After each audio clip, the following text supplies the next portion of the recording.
Юбилейный Снегирихин кенішіндегі вахта қалашығы қызметкерлер тұратын 5 мобильді нысанмен толықты. Қосымша 60 жатын орны бар жайлы вагондар ауылдағы тұрғын үй мәселесін толықтай шешуге көмектесті.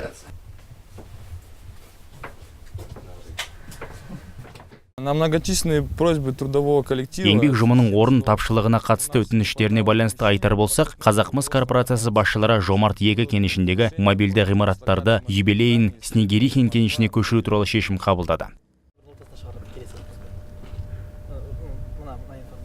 Жомарт кенішін игеру жұмыстарының кейінге қалдырылуына байланысты қажетсіз болып қалған вагон баспаналар тығылысып тіршілік етіп жатқан вахташылар үшін тамаша тарту болды.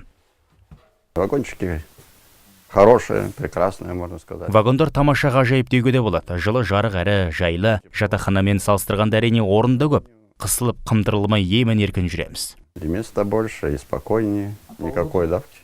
Вахташыларға арналған 11 метрлік вагондармен қатар мұнда киім кетіретін бөлімі бар, кір жуу бөлмесі, медициналық қосын мен себезгі бөлмесі де жеткізілді.